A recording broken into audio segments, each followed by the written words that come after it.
The following is a production of DallasCowboys.com and the Dallas Cowboys Football Club. How about them Cowboys? Yeah! Go Cowboys! Let's go, baby! Are you ready for a break? Yes. Are you ready for a break? Absolutely. Ready for a break? Yeah, and so much for that. It's time for The Break on DallasCowboys.com. We were on the break! With Nick Eatman, Brian Broaddus, Ambar Garcia, and Derek Eagleton.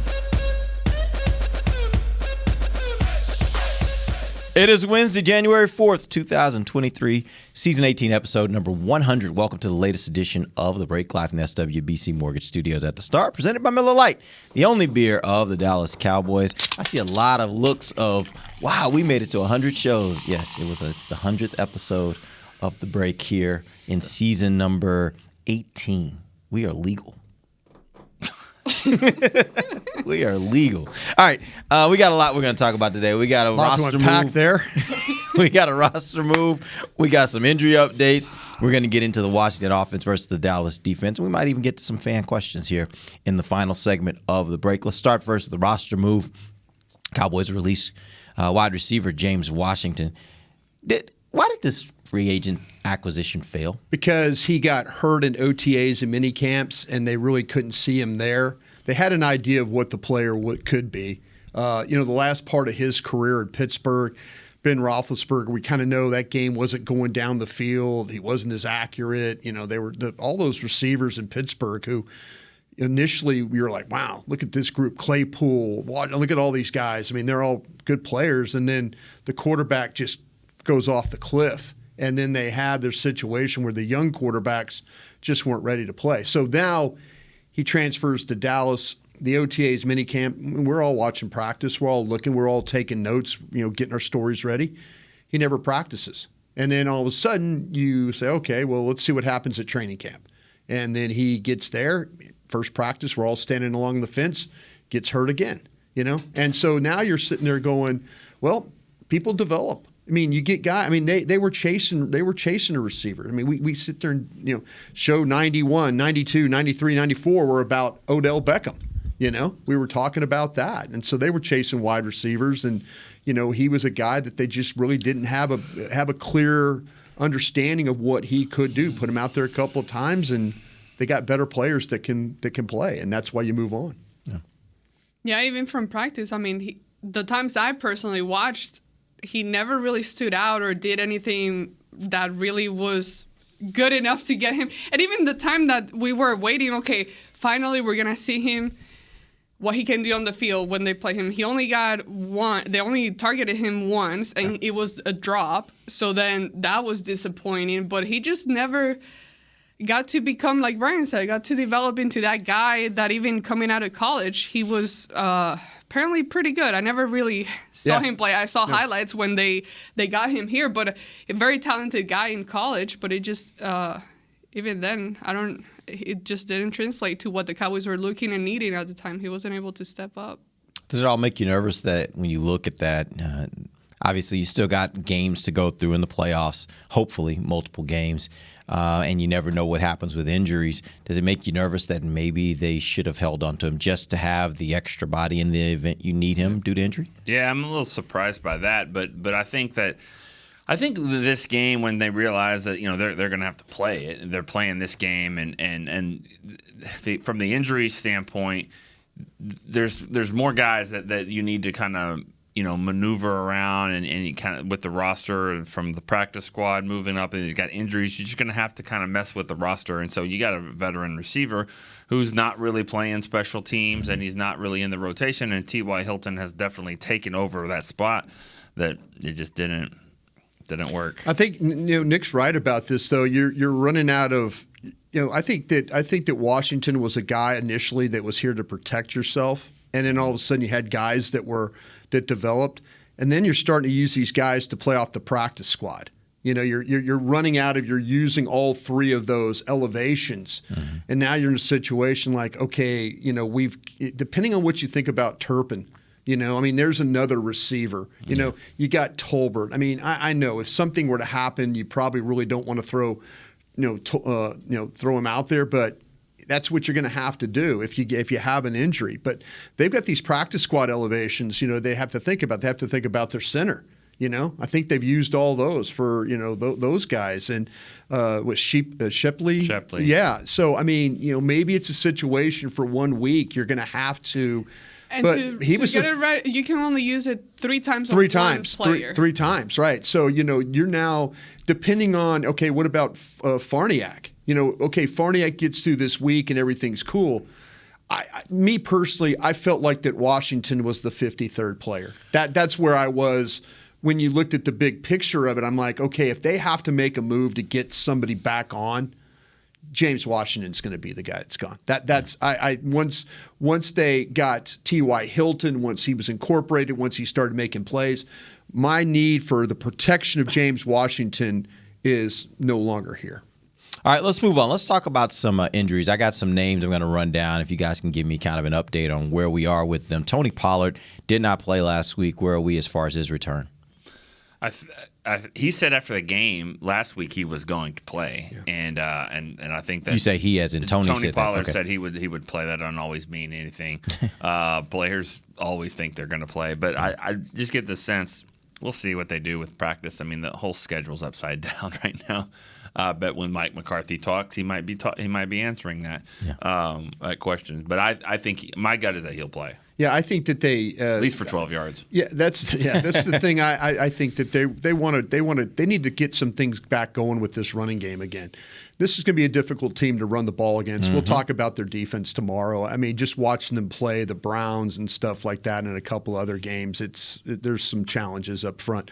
I think if he could play, they need to play him. And see, because they're trying to figure out what's going on the right side of this offensive line with Martin and Smith. Is there a combination? Are you going to be able to read the blocks and stuff like that? I think you need some continuity going into the playoffs. I have my graphic ready, so I hope he does play. The graphic has been sitting there for a couple of weeks waiting to go out, but I don't think they saw a need to really even risk it playing him when you got a guy like Davis. He's done a good job. Yes. Running. They struggled overall last week, but what you've seen in the backup position behind the backup, which is, do you call Tony Pollard backup? Co-starter. Yeah, co-starter. There you go. No, but they just got three really good guys that can do the job, so there was no need to kind of, which then makes me wonder if he does play because of that, because there's really no need to rush it. Yeah. What are we hearing about Leighton Vander Esch? I think that's a playoffs. That's a playoff situation right there. I think there's a couple of guys that you're going to get back for the playoffs. Vander Esch, and I'm sure you're going to go into Hankins. Yep, Hankins is next, yeah. Yeah, Hankins. Those two, you can kind of put those together as playoff guys. But we thinking first playoff game, they're back, they're ready to go. I think so, yeah. Okay. Tyler Biotish. That's one's going to be very, very close. Very, very close.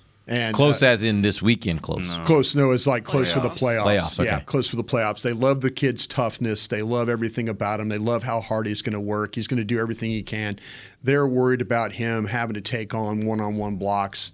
I was told one of the things for an offensive lineman that's hard to do if they have the high ankle is when you have to pass set and then you have to anchor down on a guy and you have to push down on that foot and that ankle. That there's a lot of stress on that, and that's where when you get bull rushed, especially the position he plays inside. He doesn't deal with light guys inside. He deals with heavy guys. And so that's a little bit of an issue that they're having to work through there. So I was told it's going to be tight. And I think that's why you're seeing this ramp up. Farniak was going to be a guy that was going to be his window was going to start this week regardless. I mean, it just happened that you lose your center. Now you got Farniak. Farniak sounds like he's ready to play. Are they going to play him, or are they going to do what they do with all these injuries, these guys coming back? They give him a week, and then they get him ready for it. So I think Farniak is your ace in the hole if Biotish can't go against Tampa or Packers or whoever you play in that first round. When you think about from a roster standpoint, why cut James Washington? Why, what did you need the spot for? Well, maybe so you could put Farniak on the roster when this week, and then you can still bring up, if you've got an offensive lineman, you can still bring up a lineman to add some depth and all that. Let's just see how you got to see how the game goes. Got to see how that game and Philadelphia is going at the same time. I mean, I'm not saying you don't rest. You're going to rest players, but if either one of the games gets out of hand, you might. Yeah. So with everything you said, Brian, about the challenges of a high ankle when you're a center, it makes me think also the opponent might matter as to whether they think he's ready to go. If you're the 5th seed and you're going to Tampa and he's got to look at Vita Vea all day, that may be a situation you're like, I don't think he can hold up. That high ankle isn't going to hold up against that big dude and somebody with that kind of skill on top of his size. There's just a lot to that. They really do think this guy's tough, and he'll play through things, and they're not worried about that at all. But when I heard the word, it's going to be close. Yeah. That's when I started to kind of antennas come up. I'm anxious to see how this all plays out because Connor McGovern, I think, gives them a little bit more size there at center than if Peters is the guy. You say if Farniok's in there, then that changes some things. Because Farniok, remember, did play against Tampa. He did. Right? Week 1. Or McGovern got hurt. Yeah. And then Farniok. He played against, when they played the Commanders, I went back and watched the game. He played in the Commanders game as well.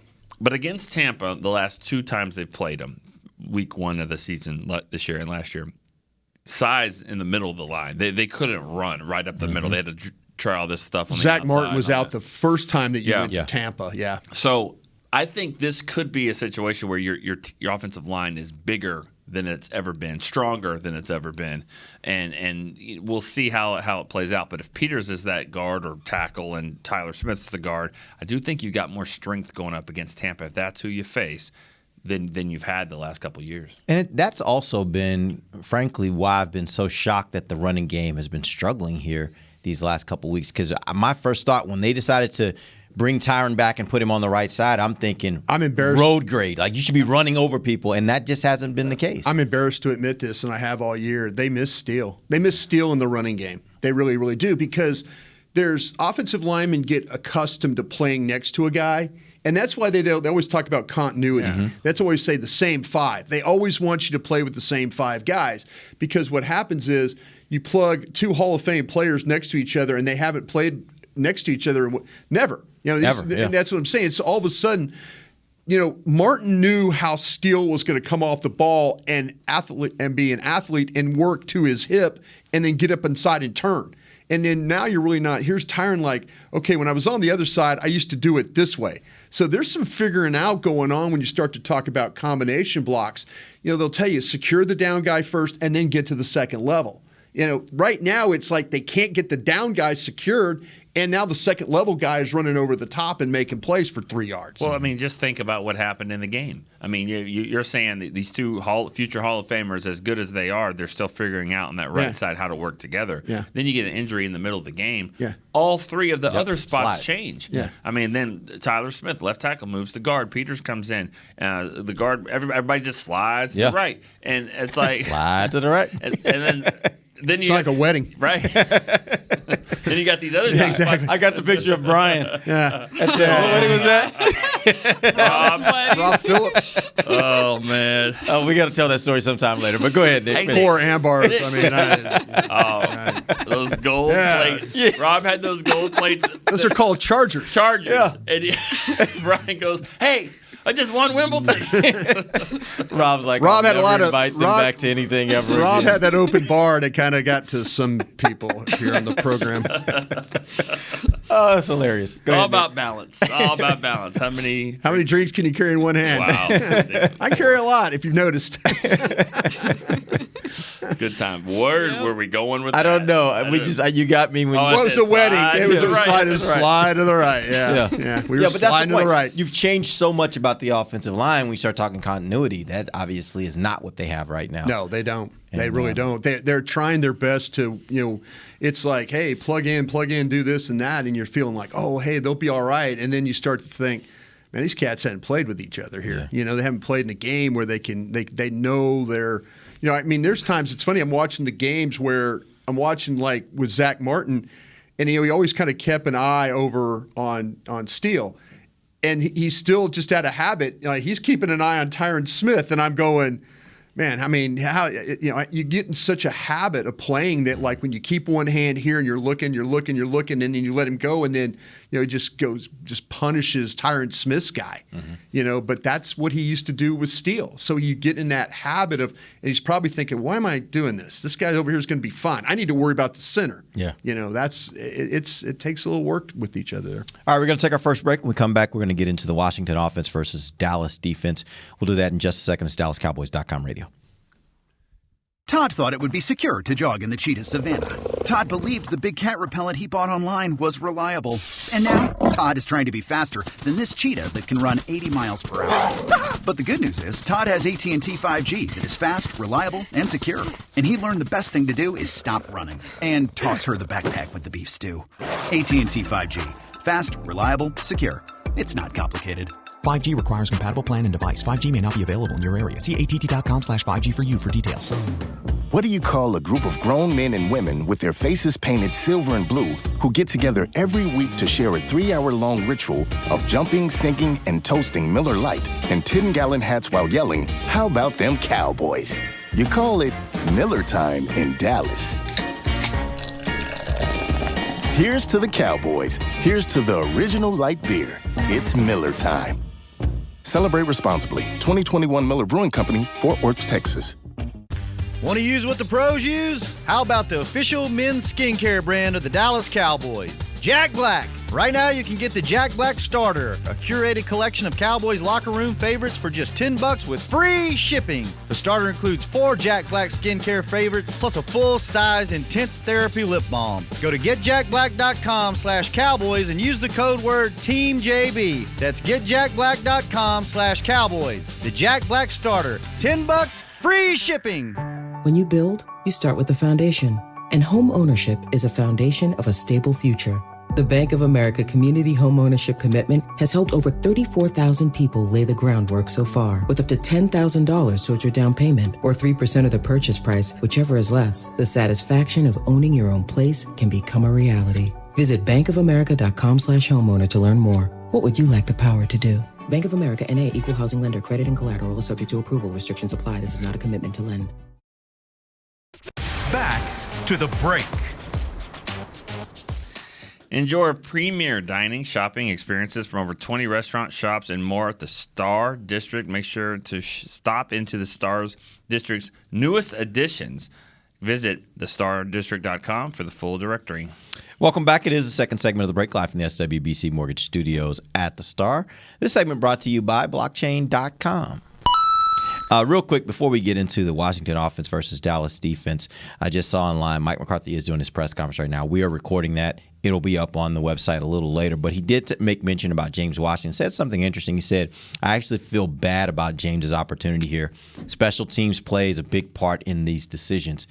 Could be one of those situations where, like you were talking about, maybe he doesn't play. Nick, you said he doesn't play special teams. Yeah. Maybe it could even be the fact that you got another receiver out there who is playing special teams and returning quite well that you could throw in. How many receivers? Yeah, how many receivers do you have that don't play special teams on this team? I mean, if you think about it, those top three, for sure. Yeah, I mean, this thing though came down to like what Brian said. I mean, you get hurt at the wrong time. You get hurt at the wrong time, and you know you don't miss games so much. When you get hurt in the offseason. But it affects you when it's time to make decisions, and that's what happened. And you know, but even then they held on to him a really long time. That was really long, and that surprised me the most. Is how I mean, and you've been talking about it like, okay, we all knew they needed some extra help, and there were the whole Odell situation happening and lingering. But even then, prior to that, it was still he was about to be ready, or maybe they even knew weeks before he started kind of filtering into the media. No, you're absolutely right. We're all out there in Oxnard, and we're peppering Stephen Jones with these questions about adding a receiver, and he kind of knew where Gallup was in his rehab. So all of a sudden, and then it became, well, Gallup's back, and let's see what we got with Tolbert. Let's see, there's all these things, and they just kept on and on and on waiting, and finally it's like, somebody, they probably went to Robert Prince, the receivers coach, and said, listen, we're thinking about moving on from James. And I'm like, well, James hasn't really helped us all that much this year. And you mentioned the couple of games he got.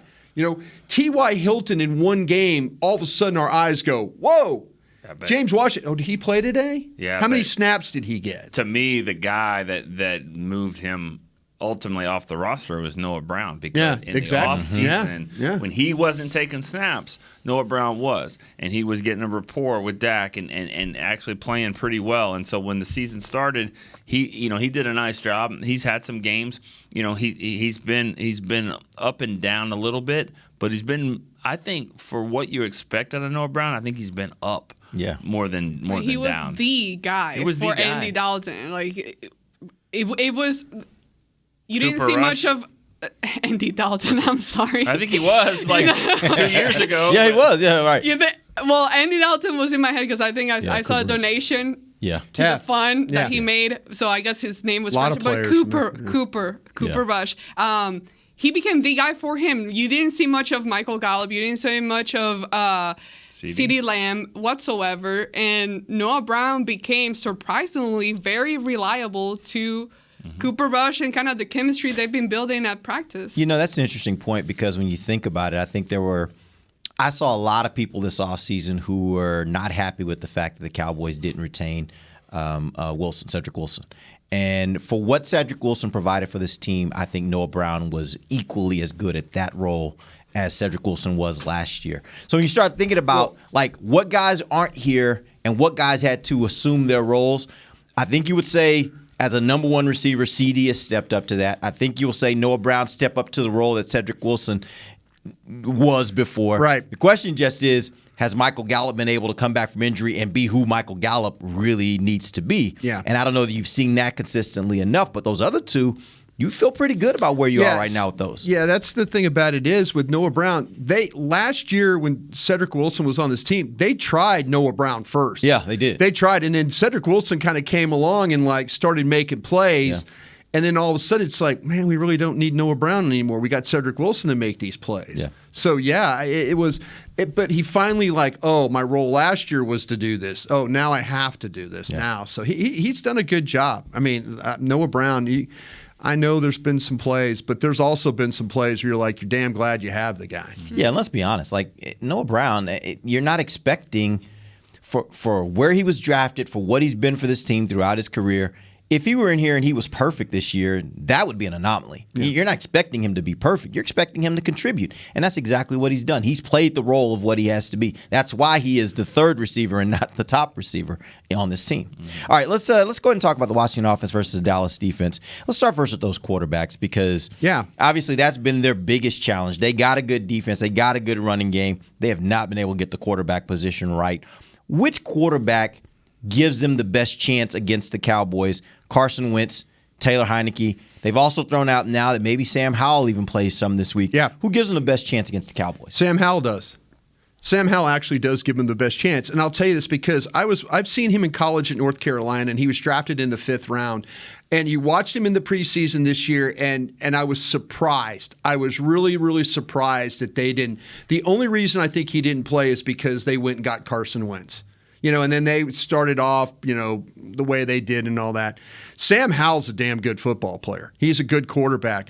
I'm looking forward to seeing how he plays in this game because with him, the ball goes down the field. He's super mobile. They can run the option stuff with him. He hits in underneath routes. He can throw the screens. He's got touch. I don't know why they didn't, like I say, Carson Wentz. I get it. They made their bed with Carson Wentz, and they had to sleep in it. He's the reason why they lost the game last week. His throws. Carson Wentz has turned into a guy that just will throw it to a spot and hope for the best. And they've got talented receivers. McLaurin, Dotson, Samuel. All these guys can catch the football. All these guys can get open. They need somebody, and they were winning games a little bit because their defense is really good. I think their defense is good. I think their front seven's really good. But they were winning games because they were keeping it close, and Heineke wasn't messing up the games. Well, now he's messing up the games. So now they got to figure these things out. Well, it's too late. It's too late. They're done. Sam Howell's going to show you something in this football game if you're the Cowboys. And when he plays, I'm looking forward to because I think he throws the ball better than the two other quarterbacks they have. Like I say, more accurate, more down the field. So they're going to start him? I don't think so. I think they're going to start Taylor Heineke and then switch him up. And so this is one where I get a little worried about that just because there is no book on Sam Howell yet, and as we know in the NFL, preseason games you could watch. And I get that. And I know it's preseason, but you could watch and you could go, Oh, okay. I see. And I was, like I say, I know people there at the Commanders, and I was talking to them like, why don't you guys play Howell? And they go, well, we got Wentz. And I'm like, why?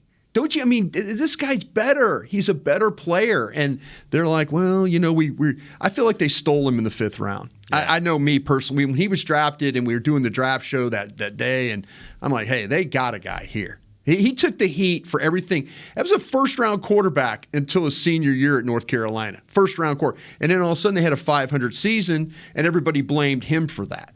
They didn't have anything around him that was any good. And so now he's, I think it's going to be, Dallas is going to have to be on their game when he's in the football game. I believe that. Yeah, just watching him play. I think I remember the story. I might have said this the last time we played Washington. I think the story goes is Jerry really wanted Sam Williams, obviously, in the 2nd round. Mm-hmm. The Cowboys were looking at a tight end, I think, by the name of McBride from the Colorado State. Yeah. Maybe.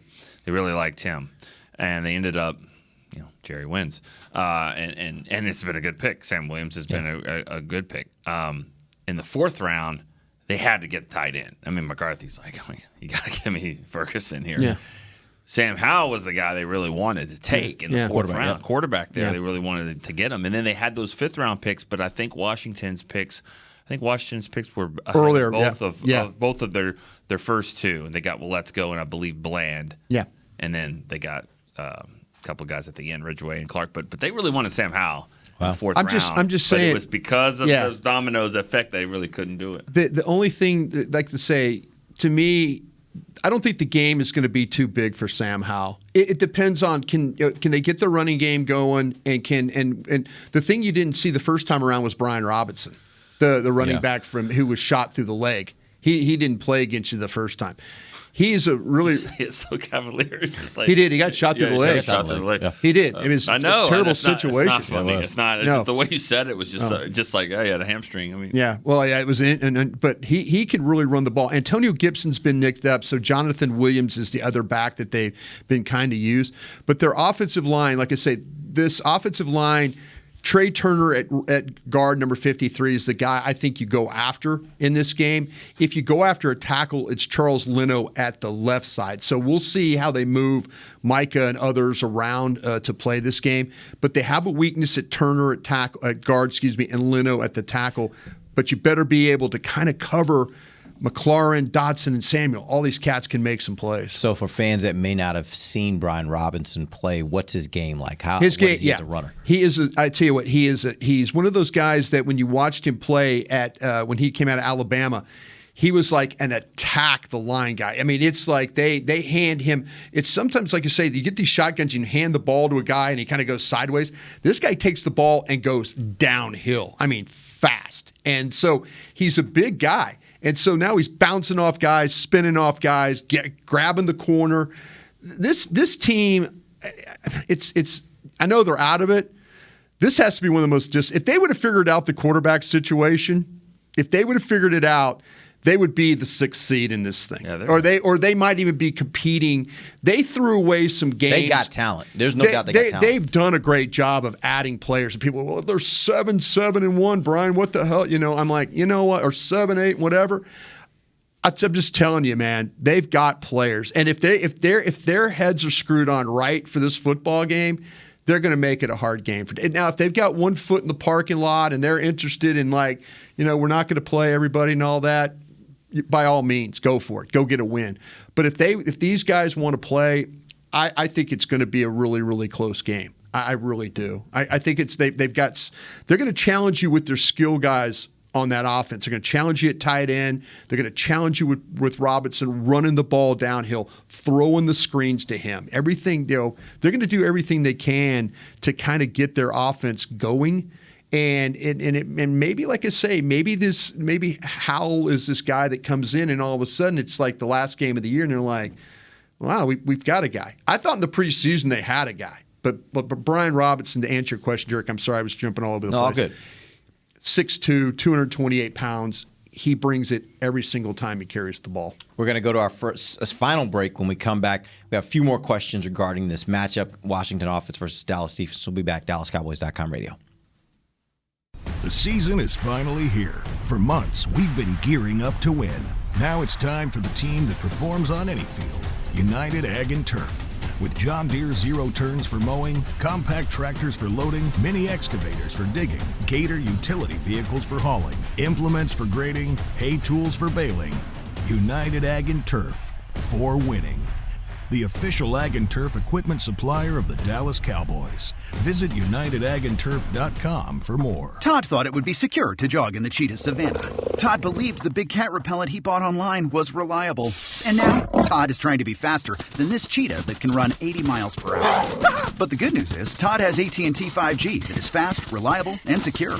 And he learned the best thing to do is stop running and toss her the backpack with the beef stew. AT&T 5G. Fast, reliable, secure. It's not complicated. 5G requires compatible plan and device. 5G may not be available in your area. See att.com/5G for you for details. This sweet! Did you get to work on time? Yeah, but I just realized it's Sunday. Little Sweet says head on home. Dr. Pepper's on its way. So sweet, unique. Baby, there's nothing better. I bet you've probably done something that deserves a Dr. Pepper. Did you invest your nest egg in an NFT? Yeah, and I don't even know what that is. It's a non-fungible token. Everyone's done something that deserves a Dr. Pepper. When you build, you start with the foundation. And home ownership is a foundation of a stable future. The Bank of America Community Homeownership Commitment has helped over 34,000 people lay the groundwork so far, with up to $10,000 towards your down payment or 3% of the purchase price, whichever is less. The satisfaction of owning your own place can become a reality. Visit bankofamerica.com/homeowner to learn more. What would you like the power to do? Bank of America NA, Equal Housing Lender. Credit and collateral is subject to approval. Restrictions apply. This is not a commitment to lend. Back to the break. Visit your local Dallas Cowboys Pro Shop or log on to shop.dallascowboys.com, a Fanatics experience. Grab some Cowboys Nation-worthy hoodies, tees, accessories, and more. Welcome back. Final segment of the break live from the SWBC Mortgage Studios at the Star. We still voting for Jimmy? Yeah, I mean, you can always vote for Jimmy. Yeah. I mean, he needs Fan of the year, Jimmy? He needs your help. Yeah. That's more of a Tuesday read. Oh, that's a Tuesday read. Okay. Yeah, but I'll tell you. Trying to take all this over. He'll take some votes on Wednesday, though. Yeah. James Wright for your 2022 Cowboys Fan of the Year. You can go vote NFL.com. Go get him, Jimmy. Awesome. We got an additional read there. Look at Brian. He just kind of gave everybody trying to help extra. Jimmy, you know. And I'm sure our marketing department's very happy about that we gave him an extra shout. We have a show on Monday, so. Yeah, good point. Yeah. Good point. We kind of filling in. All right, let's get back to this matchup. Cowboys. I don't want to see that Buccaneers guy win it. You know, that's what I'm saying. I'm trying to help Jimmy here. Versus the Commanders offense. Terry McLaurin, Major you mentioned him. You mentioned Terry McLaurin a little earlier. I do. Terry McLaurin is a really good receiver. He does not kill the Cowboys very often. He does not. My assumption is going into this game, he's not going to kill him again? This is one of those games where you say, hey, Diggs, go make sure he doesn't do anything bad to us. If they go that route, who is the other receiver on this team or who is the next receiver on this team that you would look at and say, this is the guy you got to be worried about, especially knowing the challenges the Cowboys have had in the secondary? Jahan Dotson. Yeah, the rookie from Penn State. And he's the guy because what they can do, him and Curtis Samuel, they can move those guys kind of all over the place. Dotson's a guy that their game plan and watching how they played, I was prepping this week thinking that maybe that Carson Wentz might be the quarterback. So I went back and watched the Commanders game from week 4. And remember, that thing was ball out quick, screens, things like that. Might see somewhat of a similar game plan. They ran the ball, I thought, pretty well effectively. And then all of a sudden they got into some holding calls and penalties set them back. They had a couple of sacks that set them back. So, but yeah, I would worry about Jahan Dotson because what he is he can go vertical on you. And so now will you challenge Wright and Bland and others with some of those deep shots? I kind of have a feeling that they might take a couple of those on you.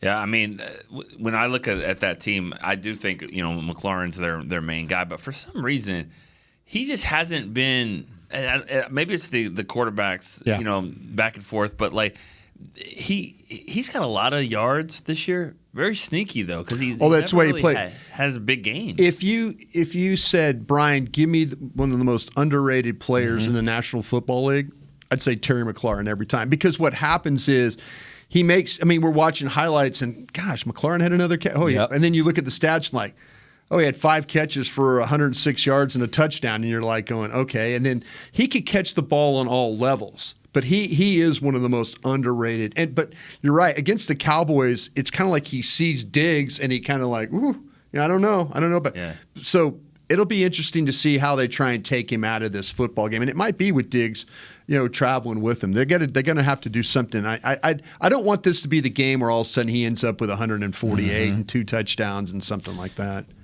Yeah, like when you said 2 quarterbacks and one of them being a running quarterback, it reminded me of what Houston did. Houston came in and maybe did something that they haven't seen. But, I still think at the end of the day, I think I'll take my chances against a rookie quarterback that's never played. I mean, he's obviously got some skill, but there's a reason he went in the 5th round. There's a reason he hadn't played yet. I'll take my chances. I would worry only on the level of this, and I totally get what you're saying.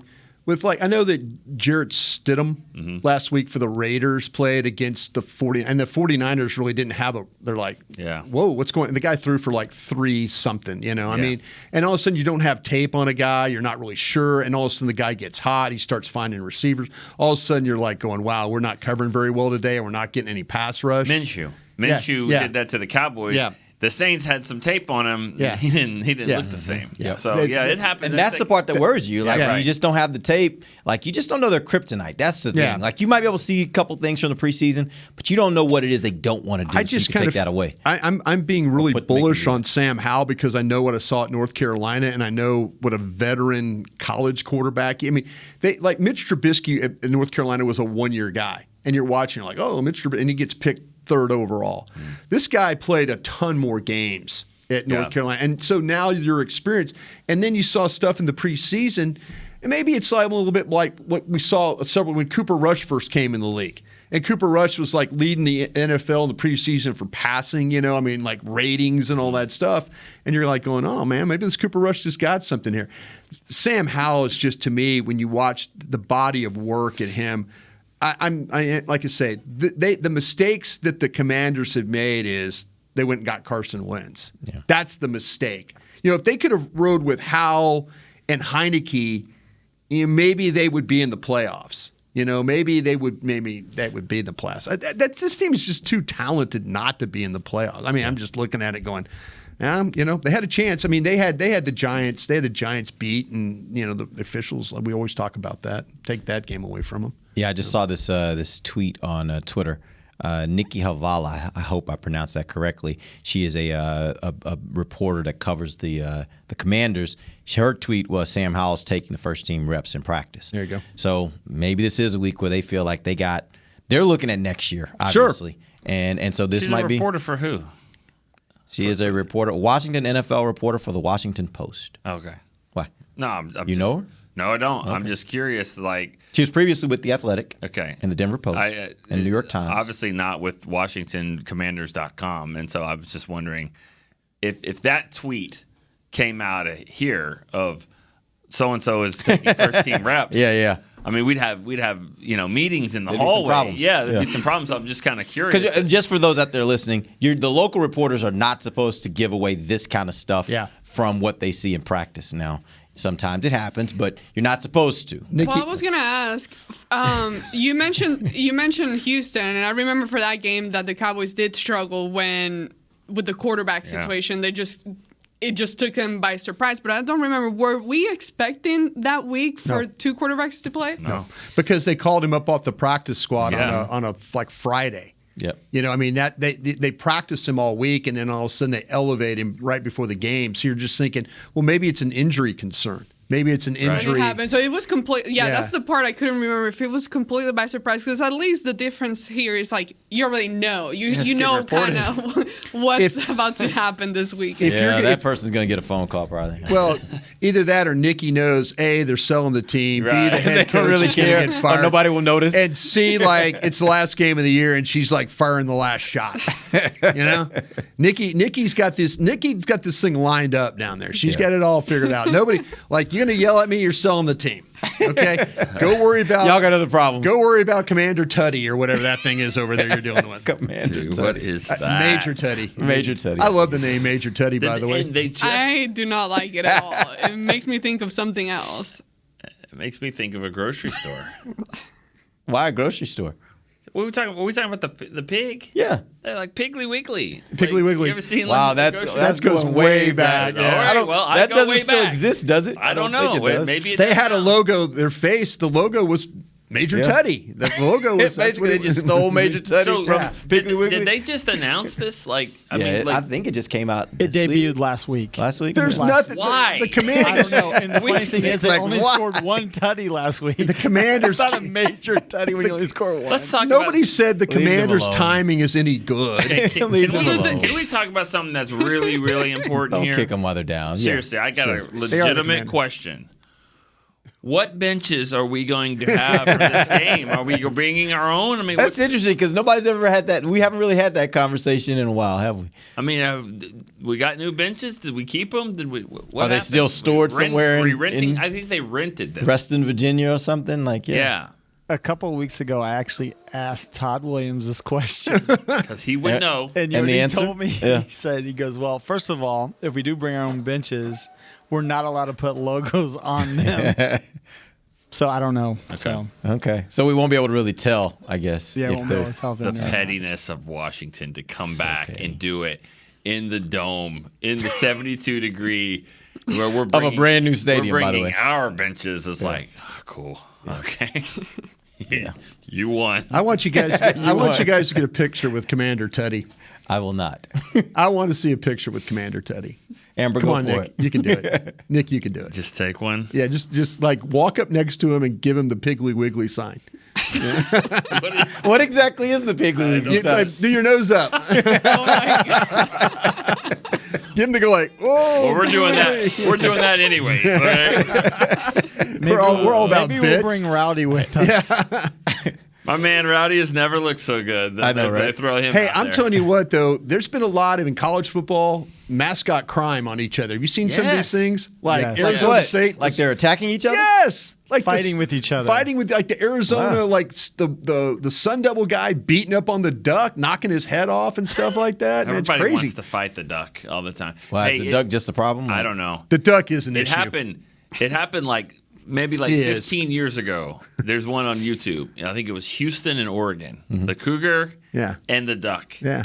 They're really going at it. Yeah. I mean, this is a thing. Like Full costume. Yes, like on the Yeah. and you think, because the smile never goes away. So you think it's just fun, And then when the other cheerleaders have to get involved and like, whoa, then the mascot comes up. They're trying to take it off, Like Gal's you're- got her megaphone hitting the guy in the back of the head with the costume on and stuff. But yeah, there's been a lot of basically- mascot crime So going on. basically, what we're setting up here is, do you think Rowdy?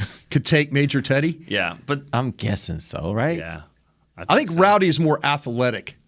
Yeah, Especially if he uses his T-shirt gun. I've seen him use that and hit people with it We've before. fallen so far. San Antonio, Nick. We've fallen so far. not not good. It's a good way to end the show. It Yeah. really is. It really is. Thank you guys for joining us. Blocks field goals, I whatever Rowdy apologize. has to do. I apologize for the final 5 There's some minutes great of today's Rowdy episode. stories. Let's not act like there are not some great Rowdy stories out there. Oh my God, he tripped the kicker of the Vikings. Like tripped, Mitch Berger. Yeah, he tripped him in He pregame blocked warm. the kick. He blocked the kick. Good old Rowdy. Oh, Rowdy.